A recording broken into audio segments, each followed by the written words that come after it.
A moment arrives in every journey, not marked by a toll booth or a bend in the road, but by a subtle tectonic shift within the landscape of the self. It is the day you realize you were dreaming all along. This isn't a mere awakening from a night's slumber, nor is it the simple recognition of a past mistake. This is an event of cosmic proportion, a shattering of the fundamental glass through which you've always viewed reality. A moment when the very ground beneath your feet dissolves into stardust and you are left suspended, not in fear, but in a breathless state of pure, unadulterated awe. It is the end of the world as you knew it, but it is also the first breath of a new universe, one forged not from the illusions you once cherished, but from a far more profound and terrifying truth. Before this day, life was a well-constructed play. You were a character, fully invested in your role, memorizing lines, following cues, and reacting to a script you believed was the only script. The stage was solid, the props were real, the pain and the joy were tangible. The world was a series of causes and effects, of linear progressions and predictable outcomes. You worked to acquire, to achieve, to become something within the confines of this staged reality. The dream was so convincing because it was a shared dream. Everyone around you was playing their part, reinforcing the illusion. The structures of society, the stories of history, the narratives of personal identity, all of it was a beautifully woven tapestry of consensus reality, a dream we all agreed to collectively hallucinate into existence. And you, like the rest, were a captive of its intricate beauty, chasing its fleeting promises and fearing its phantom threats. But something flickered. A crack appeared in the seamless backdrop.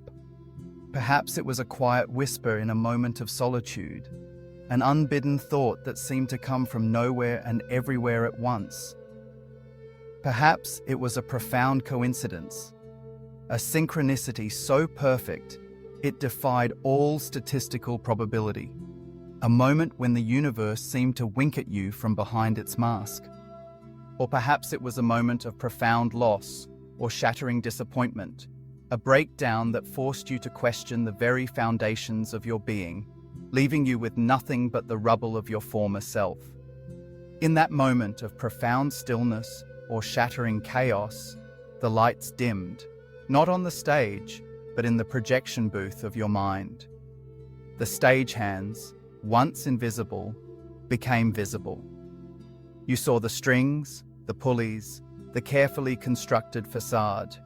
You saw that the scenery wasn't a mountain at all, but a painted canvas. The ground was not earth, but a suspended floor. The pain wasn't a punishment, but a cue. The joy wasn't a reward, but a narrative beat.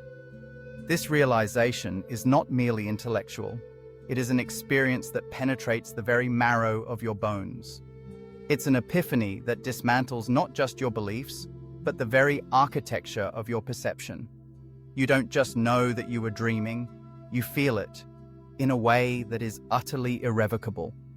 The past, which once felt so solid and real, now feels like a half-remembered movie you starred in.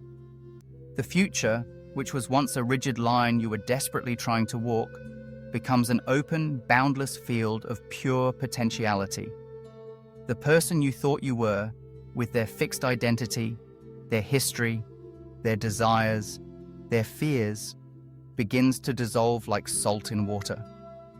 That person was merely a character in the dream, and with the dream's end, so too does their reign come to a close. This is the no turning back part of the equation. Once the stage lights are seen for what they are, they can never again be mistaken for the sun. The illusion is broken, and the innocence that once allowed you to be fully immersed in it is gone forever. The transition from dreamer to awakened observer is not always a gentle one. It is a profound and often disorienting cosmic exile from the familiar. You are no longer one of the players. You are the one who knows the script is an improvisation, that the set is an illusion, that the other actors are also you, playing different roles, This can bring a profound sense of loneliness, for you are now in a reality that few others perceive, a silence that few others hear. But with this loneliness comes an incredible freedom. The stakes of the dream were high: rejection, failure, loss. But the stakes of awakened reality are non-existent. Because you are no longer a character, there is no one left to fail, no one left to lose, no one left to die. The very essence of who you are transcends the ephemeral drama of the dream. You are not the character, but the consciousness that dreamt the character. You are not the player, but the field upon which the game is played. This is the grand and terrifying secret of existence, a secret that can only be revealed on the day you realize you were dreaming all along. The moment you stand at the edge of this vast, newly discovered shore, you begin to perceive the great guiding pillars of this emergent reality, the core concepts that define the day you realize you were dreaming all along. No turning back. The first and most paramount of these is the fundamental distinction between illusion and truth.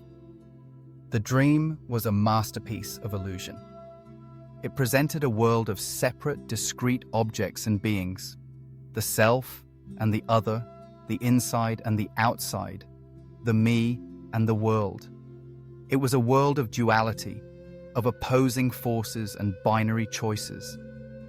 You believed in the reality of your body as a separate entity, your thoughts as a private conversation, your life as a linear narrative with a beginning and an end. The truth that shatters this is the profound interconnectedness of all things. You are not a separate drop in the ocean. You are the ocean itself, expressing itself as a drop. The person you once believed yourself to be was a fleeting condensation of consciousness, a temporary eddy in a great flowing river of being. The truth is that there is only one consciousness, one universal field of awareness, and everything, from the star in the distant galaxy to the thought in your mind, is a ripple in this same singular fabric. Another core theme is the concept of identity as a narrative. We spend our entire lives meticulously building a story about who we are. We collect memories, we define ourselves by our achievements and failures, our relationships and our roles. This identity is the central character of the dream, and we guard it fiercely. But on this day of awakening, you see that this identity is nothing more than a carefully curated story. It is a brilliant fiction, a composite of past experiences and future projections. The I that you thought you were is not a fixed, solid thing, but a continuous, flowing stream of consciousness, a narrative that can be rewritten at any moment. The profound liberation that comes with this realization is the freedom from the tyranny of the past. You are no longer bound by the person you were yesterday. You are not your mistakes, not your successes, not your history. You are the space in which all these stories unfold.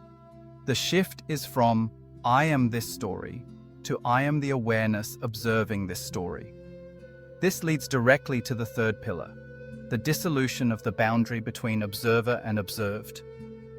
In the dream, you were a subject looking out at an objective world. Your consciousness felt like it was contained within the confines of your skull, a private witness to an external reality. But the truth revealed is that the observer and the observed are one and the same. The universe is not something out there for you to look at. The universe is an expression of the very consciousness that is looking. The trees, the sky, the faces of strangers, they are all aspects of your own being, refracted through the prism of a temporary persona. This isn't a solipsistic claim that you created everything. It is the radical recognition that the separation itself was the fundamental illusion. Reality is not a subject-object split, but a unified, seamless flow. The world is not happening to you, it is happening as you. Finally, there is the paradigm shift from causality to synchronicity. The dream world operates on the principle of linear cause and effect. You do something, and a predictable result follows. This is the foundation of our scientific and logical framework. But in this new awakened state, you begin to perceive a deeper, more elegant architecture at play. The principle of synchronicity. Events no longer feel like they are happening to you from a random external source. Instead, they feel like meaningful alignments, echoes of an inner state, reflections of a deeper truth. The external world becomes a mirror, not a battlefield. The problems and challenges you face are no longer random obstacles, but precisely tailored lessons, perfectly timed opportunities for growth.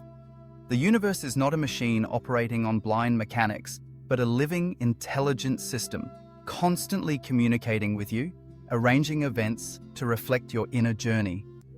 It is a dance of meaning, a cosmic choreography where there are no accidents, only profound and purposeful coincidences. This shift from a mechanical to a magical universe is perhaps the most exhilarating and terrifying aspect of this grand awakening, for it places the immense responsibility of co-creation squarely on your shoulders. In the wake of this profound awakening, the intellectual understanding of these core themes gives way to a deeper, more primal form of knowing, one that speaks the language of myth and symbol. The journey of the day you realize you were dreaming all along is not just a philosophical proposition. It is an ancient narrative, a sacred story etched into the soul of every living thing. One such symbolic narrative is the allegory of the unfinished sculpture. Imagine your life before this day as a sculptor meticulously carving a statue out of stone. You have a vision, a clear picture of what the final form should be. You labor for years, chipping away at the stone, enduring countless scrapes and bruises to create the perfect masterpiece. The statue is your identity, your career, your relationships, and your legacy. The dream is to finish the statue, to reach that final form, and to present it to the world. But on the day you realize you were dreaming, you don't just put down the chisel. You realize that you were not the sculptor, and the stone was never a separate object. You realize that you are the living, breathing energy of the stone, a part of the sculpture itself, and the act of carving was an illusion. The hand and the stone were never separate. The journey was never about creating a finished form, but about the magnificent, dynamic process of becoming. The statue is not a static object to be completed, but a continuous, unfolding expression of the universe itself. The dream was the belief in a final state, a destination. The truth is the eternal flowing river of the journey. Another powerful symbolic narrative is the tale of the labyrinth and the mirror. In the dream, life is a labyrinth. You navigate its twists and turns, believing you must find the one true path to the center. You encounter dead ends, overcome obstacles, and feel a sense of triumphant progress with every correct turn. You believe that the challenges of the labyrinth are external tests, random obstacles placed in your way by a cruel or indifferent universe. You are the seeker, the adventurer, and your goal is to conquer the maze.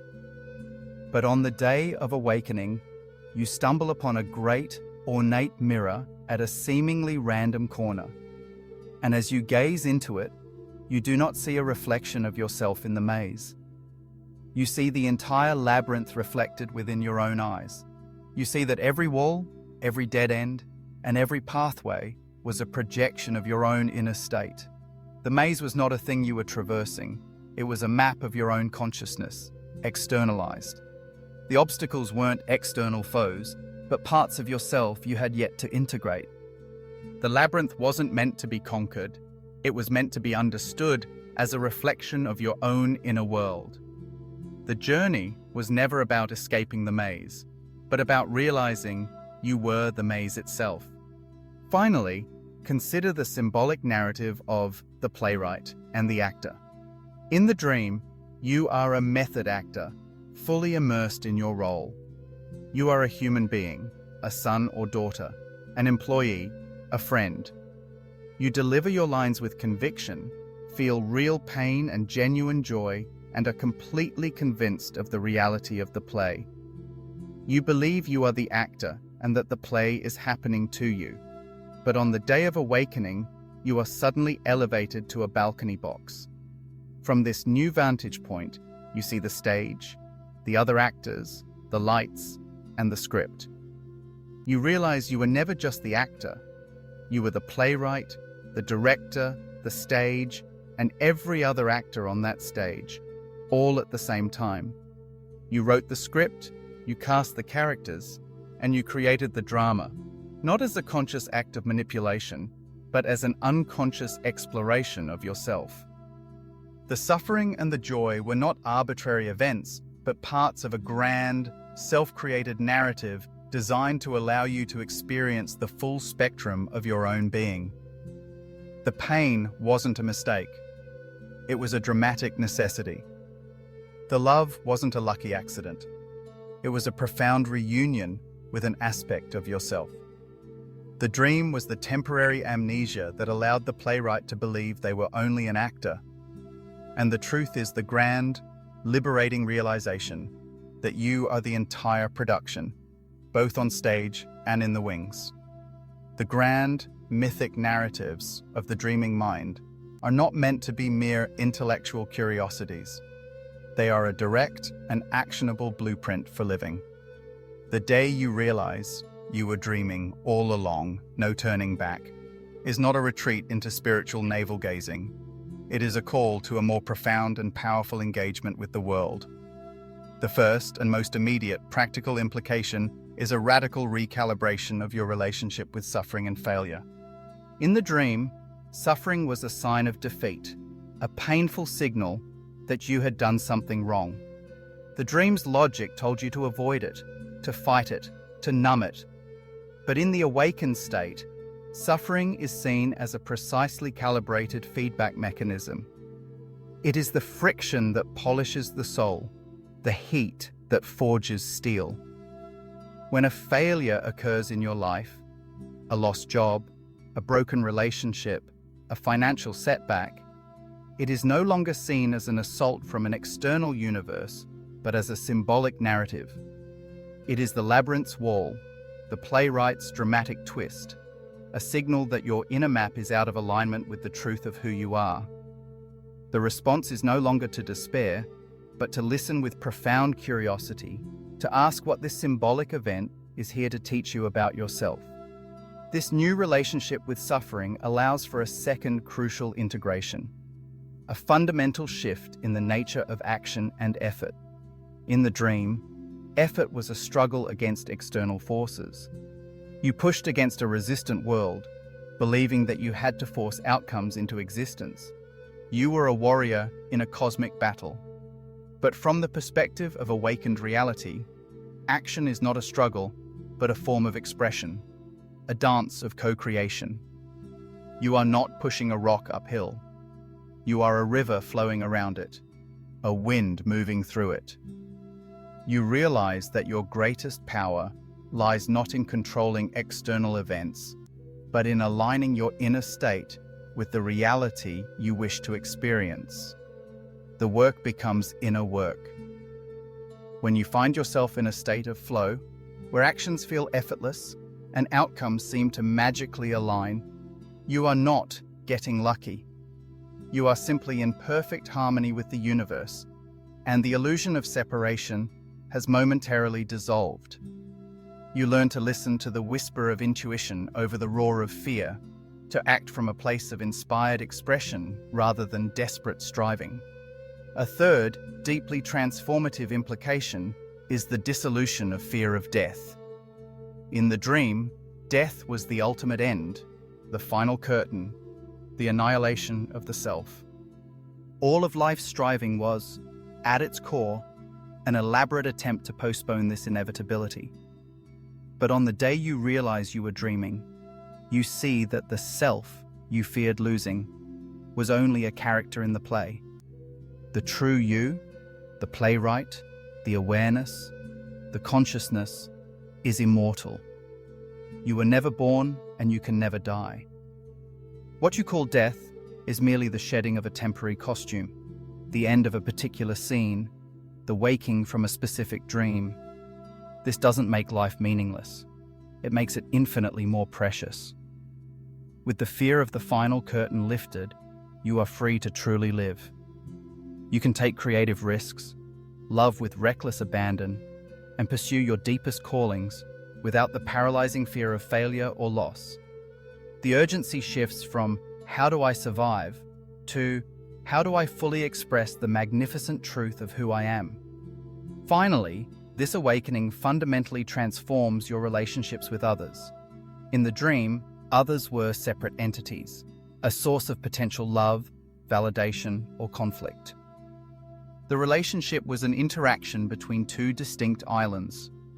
But the truth revealed is that every person you encounter is a different facet of the same diamond, a different expression of the same consciousness. The other is you. When you love another, you are loving a part of yourself. When you forgive another, you are forgiving a part of yourself. This doesn't mean you stop having boundaries or cease to interact with the world. It means that your interactions are no longer based on the illusion of separation, but on a profound and unifying compassion. Conflicts become opportunities for self-understanding. Love becomes not an act of possession, but a recognition of unity. The world is no longer populated by strangers, but by a family of consciousness, all playing out different roles in a grand, interconnected drama. You are no longer navigating a world of objects, but a living tapestry of a single, unified being. The journey through the day you realize you were dreaming all along, no turning back, culminates not in a final destination, but in an enduring state of being. We began by standing at the edge of a cosmic revelation, a moment when the illusion of a separate self was shattered, and the grand play of life revealed its hidden architecture.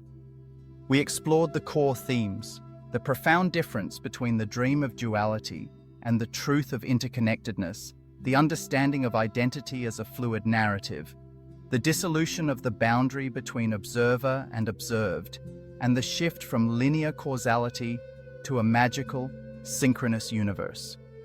We then delved into the symbolic narratives, the allegories of the unfinished sculpture, the labyrinth and the mirror, and the playwright and the actor, all of which provided a mythical language for what cannot be fully articulated in prose. Finally, we grounded these insights in the practical world, seeing how this realization reshapes our relationship with suffering, our approach to action, our fundamental fear of death, and our capacity for genuine connection with others. This is not a story with a tidy ending, for the awakening is the beginning, not the conclusion.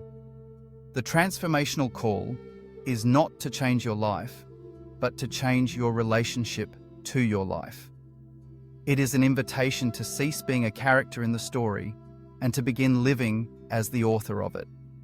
You are not being asked to quit your job, leave your family, or abandon your responsibilities. Instead, you are being called to fulfill them from a different vantage point, from a place of profound understanding rather than blind reaction. The mundane tasks of everyday life, once seen as chores or obligations, become sacred acts of co-creation. The conversation with a friend is no longer just an exchange of words, but a recognition of the one consciousness reflecting on itself. The walk in the park is not just a physical movement, but an intimate dance with the universe. The struggle you face is no longer a punishment, but a precisely tuned lesson from your deepest self. This is the great, terrifying, and liberating secret of existence. You are not who you think you are. You are something far grander, far more ancient, and far more powerful. You are the dreamer and the dream. You are the artist and the art. The work now is not to escape the dream, but to live within it with open eyes, to act from a place of radical freedom and boundless love. The no turning back part of this realization means that you cannot unsee the truth once it has been revealed. The innocence is gone, but in its place is a profound and unshakable wisdom. The path forward is not about seeking anything external, but about living from the deep well of truth you have already found within. The greatest act of rebellion is to live from the center of this truth, to let go of the need for the applause of the crowd, and to simply be, fully and unapologetically, the magnificent, mysterious being that has been dreaming all along.